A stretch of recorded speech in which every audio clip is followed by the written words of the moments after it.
Turn to your neighbor and say Happy Easter.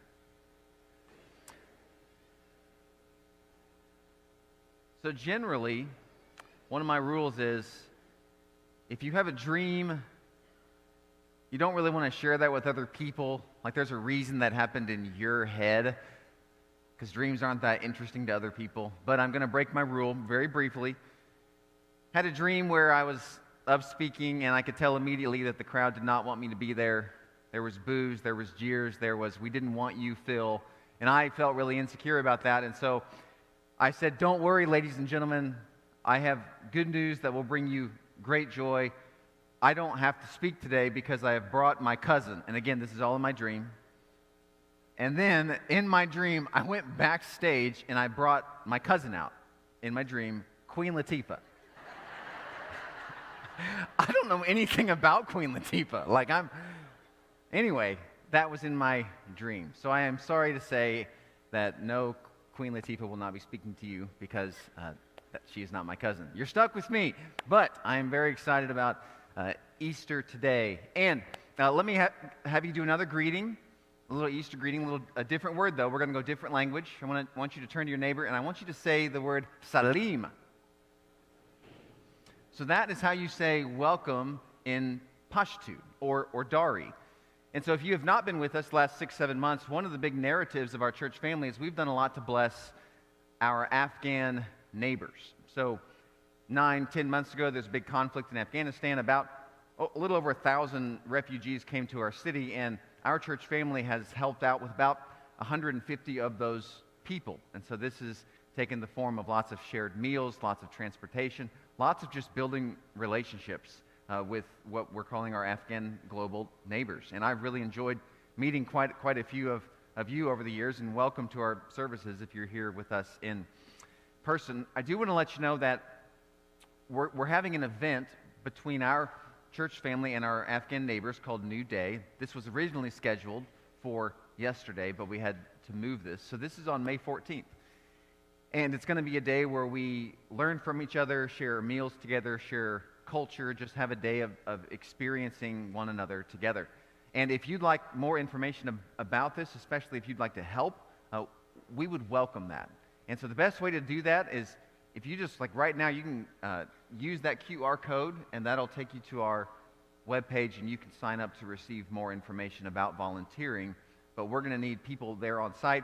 We're going to prepare a lot of care packages before the day happens. And so we would really just encourage a lot of you to come and help us out with this really fun and meaningful day here in a few weeks. So I want to begin the sermon with a verse that's very much tied to my memory. I have a very strong memory about this verse. So I'm about 20 years old, and I've in college, and I've gone home for lunch one day, and I'm saying hi to my mom and dad, and my mom, she's reading her Bible like she does every day. And she says, I want to read you a verse that I just forget is there. And it's a really good verse, but we don't talk about it a lot, but it really means a lot to me.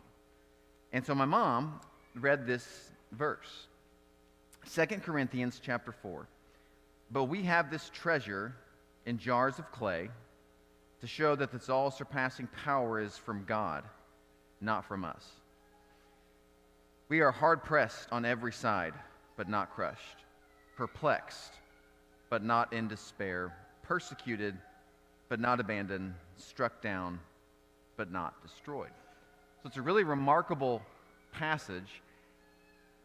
My initial observation is going to be very simple. There are some people for which this passage is fact, and there are some people for which this passage is fiction. Not that the verse isn't true. I simply mean for some people, this verse has become their lived experience. I am hard-pressed, but I'm not crushed. And there are other people where this is just not true for them. So on the fact side, on the true side, I think about a guy like Mike Hankins. Worships at our church family, and every time I see him riding his bike around the city, I'm just like, yes, like if he can do that, if he can overcome what he's had to overcome, then I can overcome what I have to overcome.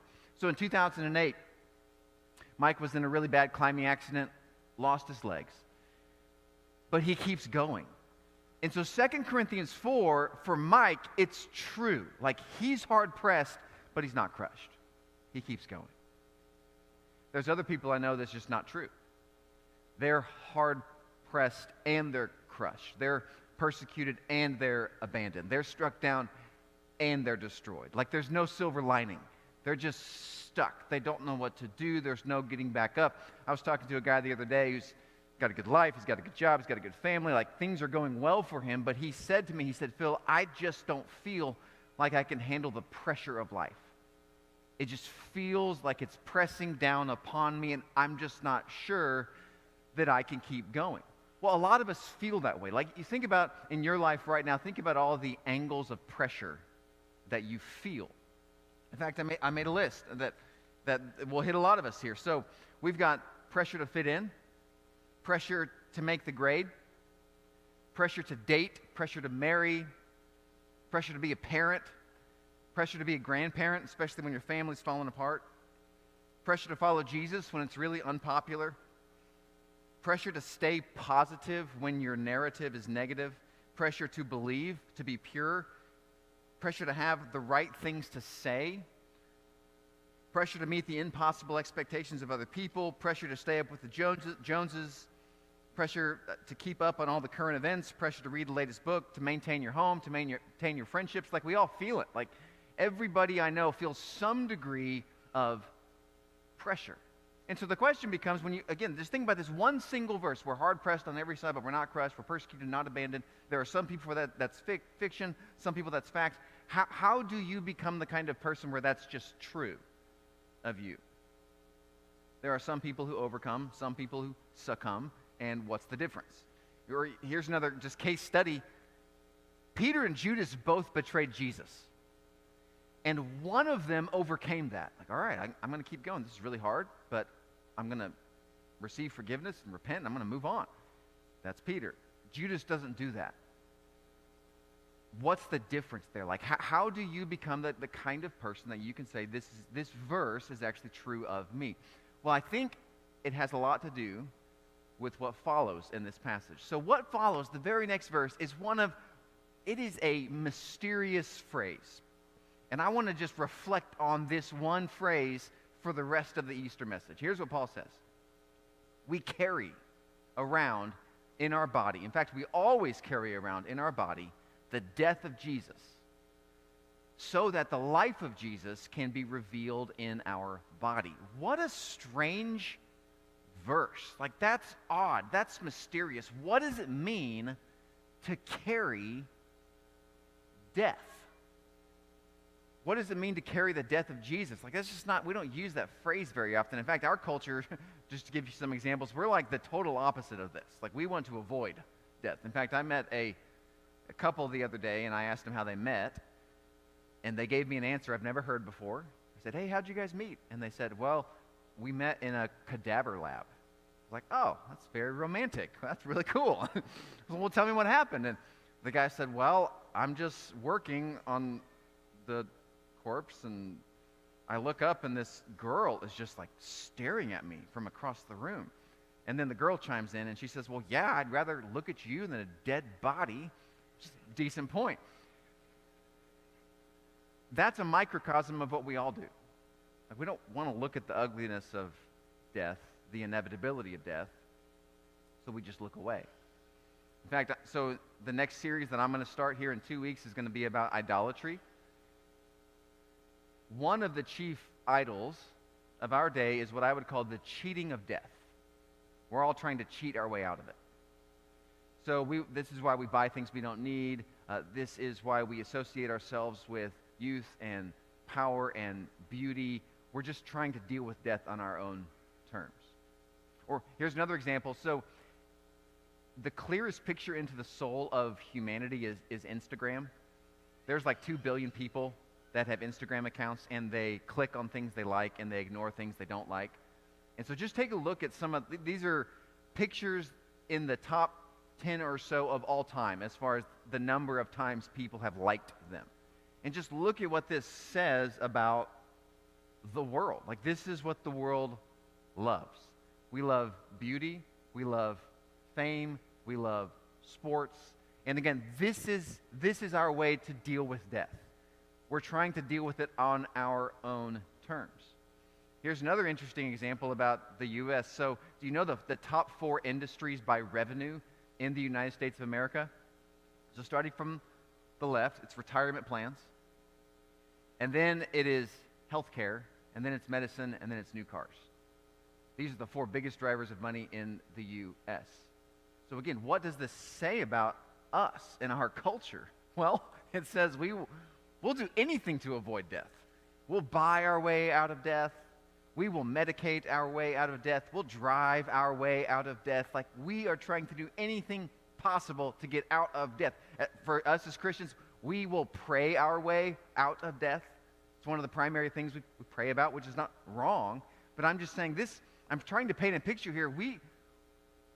We're trying to cheat it. And Paul says, carry it.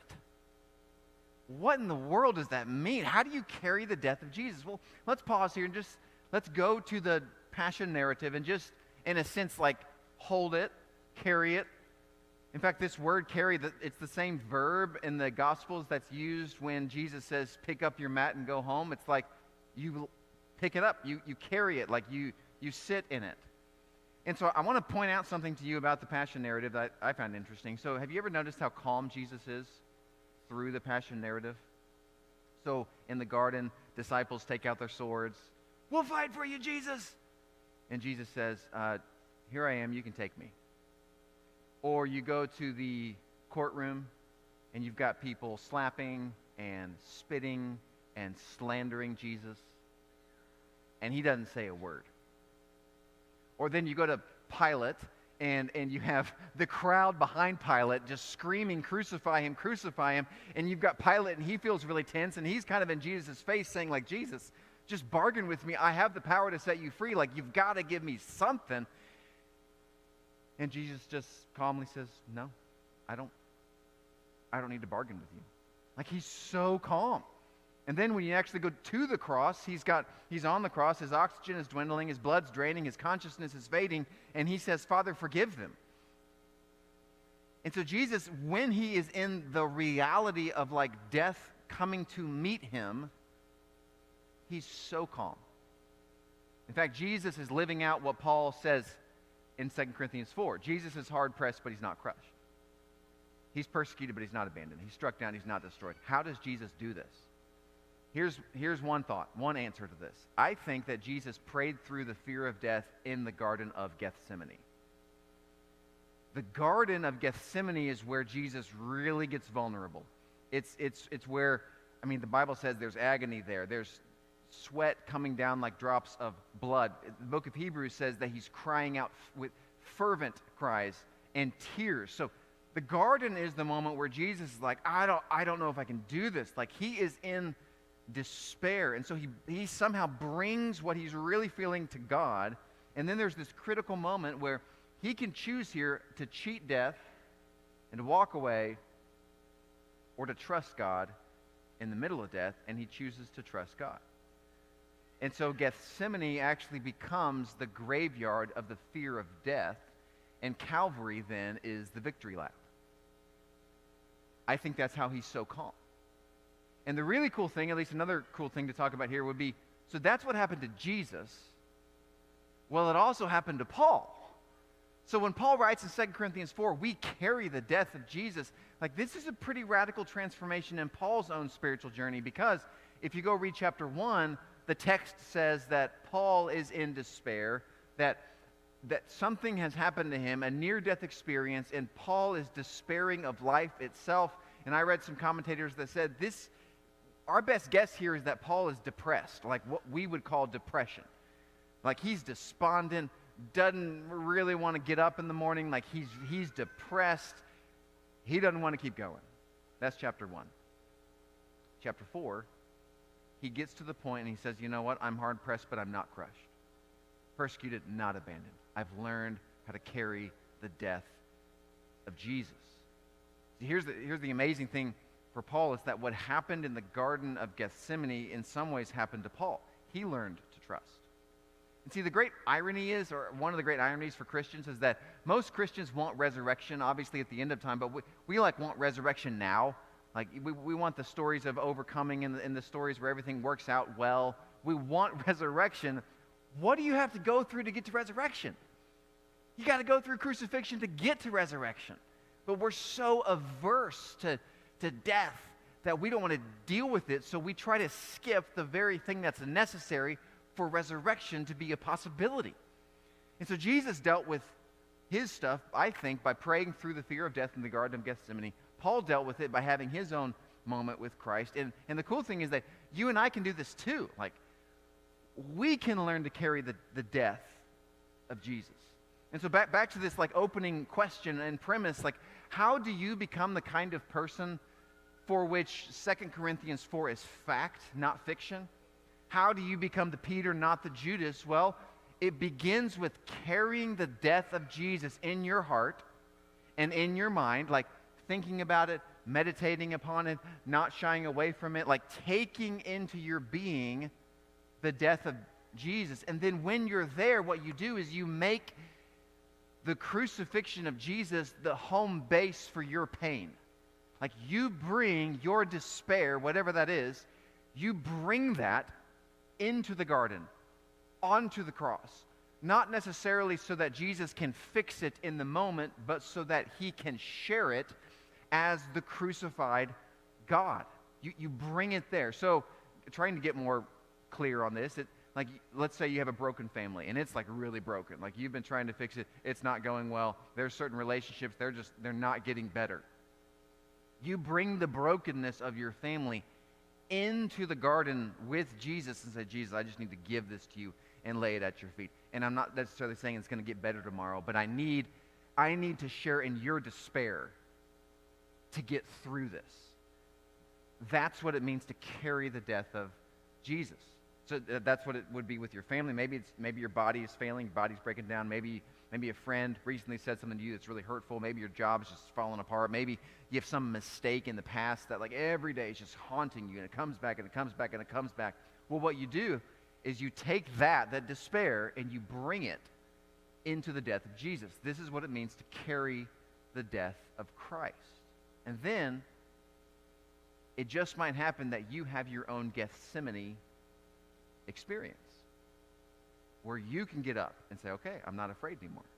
Now, exactly how this works, it's hard. I think prayer is in some ways where this starts, but one of the things I'm trying to get at here is being a disciple. Let's talk about being a disciple for just a minute. Being a disciple is more than just having the right ethical stance on various issues. That's important, but that's not everything. The more and more I read the Gospels, I think being a disciple is trusting God enough to walk into the mystery of death itself. Like when Jesus says, follow me, I think that's really the end game. Trust me enough so you can walk into the mystery of death itself. Now, I'm talking about death a lot in this sermon, and let me delineate between two ways to think about death. One, this is just how I think about it. Capital D, death, is loss of life. Lowercase d, death, is loss in life. And so on the one hand, all of us have to deal with capital D, death, at some point. We all are going to meet the Lord someday. We got to deal with that. That's capital D, death. But on the other hand, until that day happens, we have to deal with lowercase d, death, all the time. And that's just bad days, gray hair, poor grades, you broke a bone in your body, someone's mad at you. That's lowercase d, death. Now, in all of it, being a disciple is making this shift from, most of us, we try to cheat it and do everything we can, buy our way out of it, dry our way out of it. We don't want to look at it. Being a disciple is learning to trust God in the middle of it. And a few people get that. It's few and far between. It's a really hard thing to come to with your walk with Christ.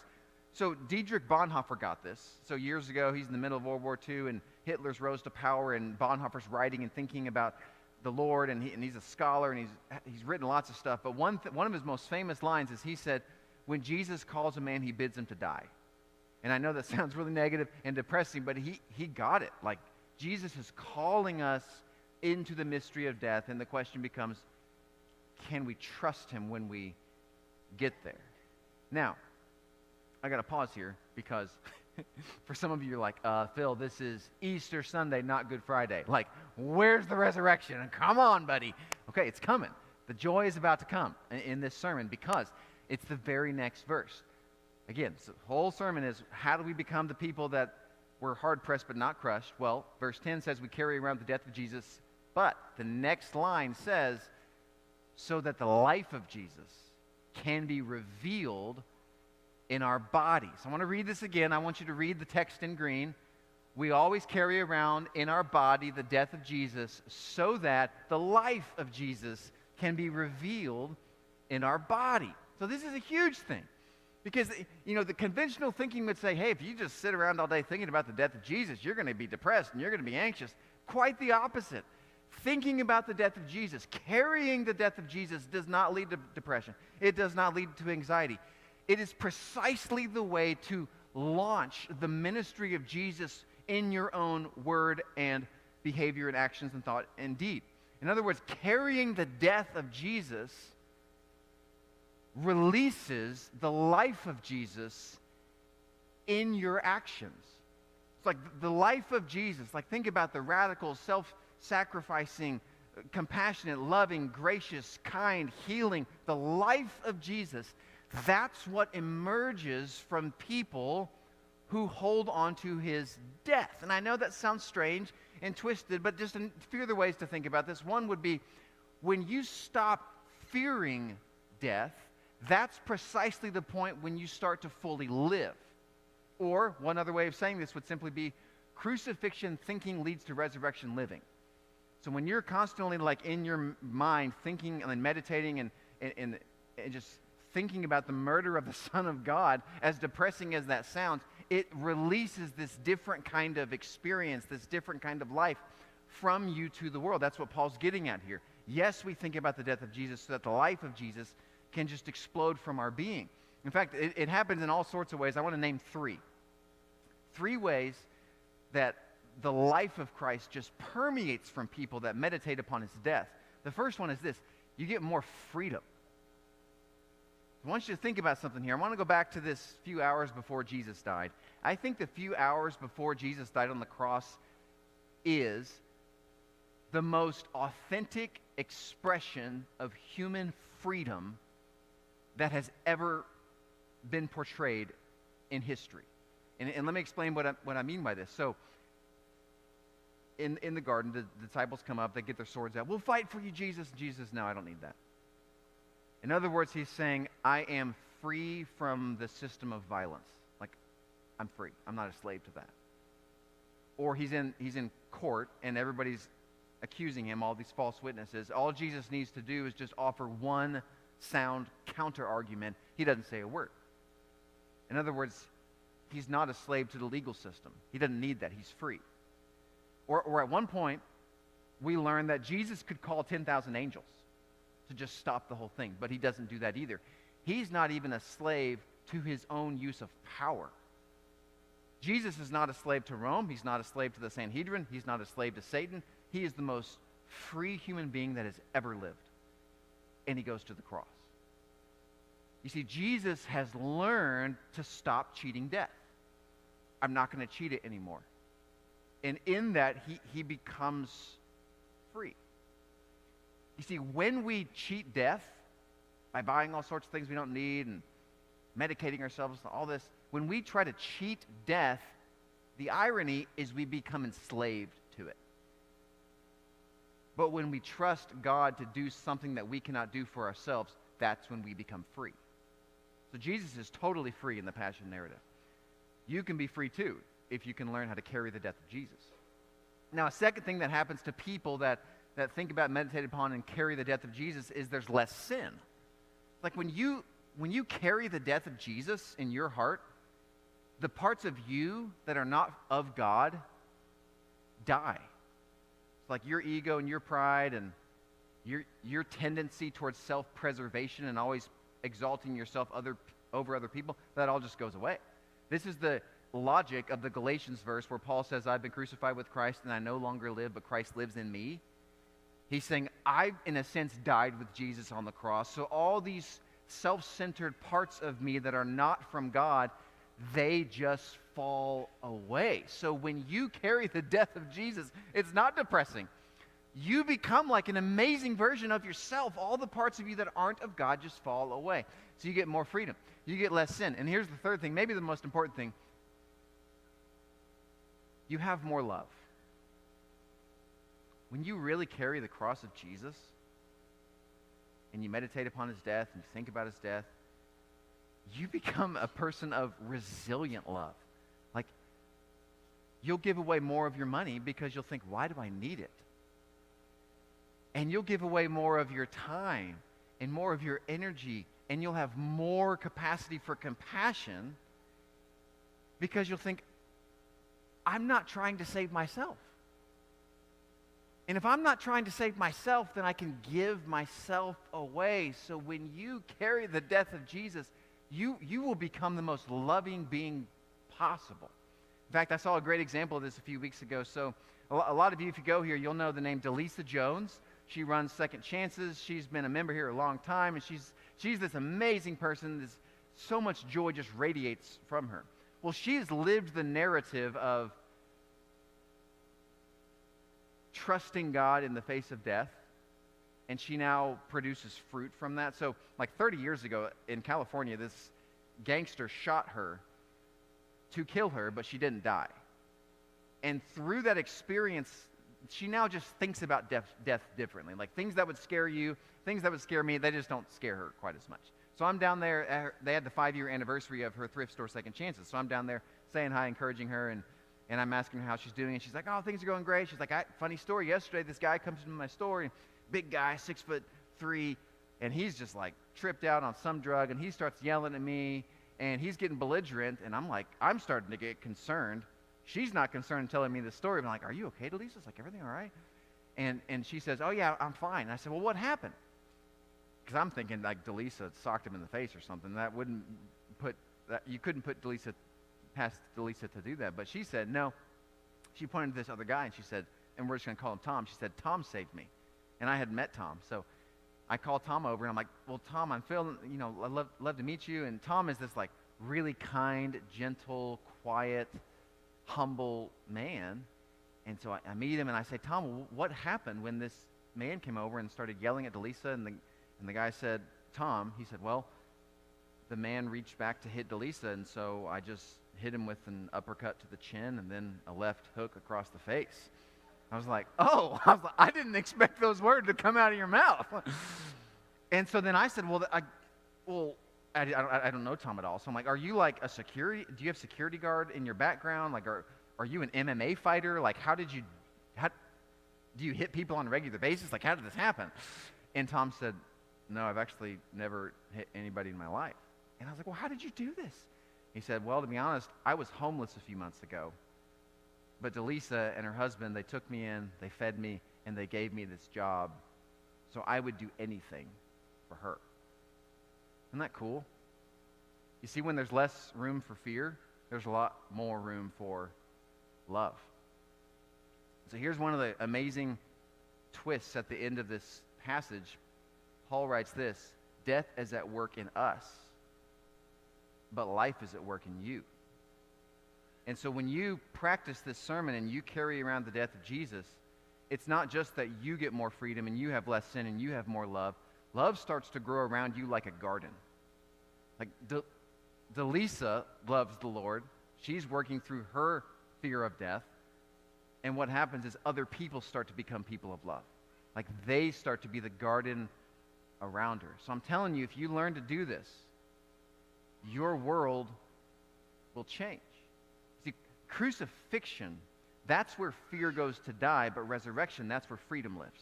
But you got to go through crucifixion to get to resurrection. So if I had to sum up the whole thing, like what am I really trying to say today? It's simply this. There are some things in life that you stop growing in. Like at home, we have one of the things on our wall where we check with pencil marks as the girls get taller. There's a day coming when they're not going to get any taller. Like they'll stop growing. Your brain stops growing. there's one area of life, or probably more, but at least one area you can never stop growing, and here's what it is. It's your capacity to trust. Your capacity to trust God can always grow, and the bigger the problem, the deeper the level of trust required. You can grow in your trust. Many of us try to cheat death. What would it look like to trust God in the middle of death? And so here's what we're going to do. At the end of this message, before we sing this next song, I want to give you a moment where you can go to the garden with the Lord. And what I want you to do in this moment is there's going to be a song playing in the background for about a minute. There's going to be an image on the screen of Jesus in the garden. I want you to take your biggest burden, bring it to the Lord, not so that he can fix it, but so that he can share in your pain with you. And then I'll tell you what we're doing after that. But take a moment, go to the garden with the Lord, and bring him your burden.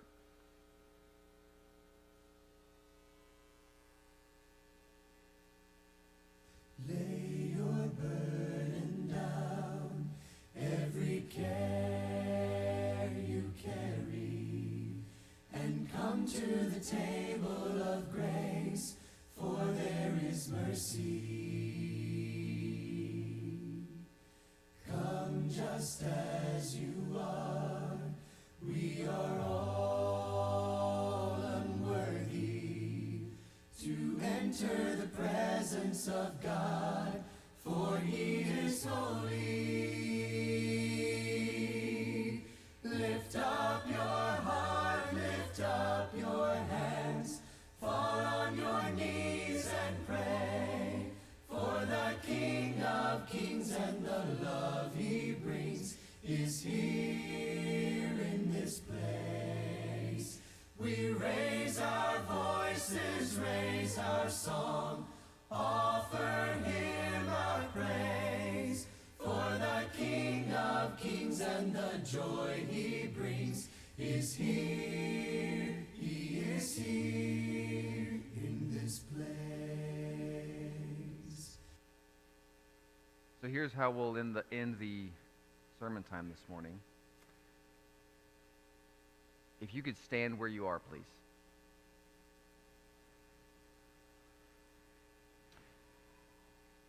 We're about to sing a really, really powerful song about resurrection. Chorus goes, because he lives, I can face tomorrow. While we sing the song, I'll be down front.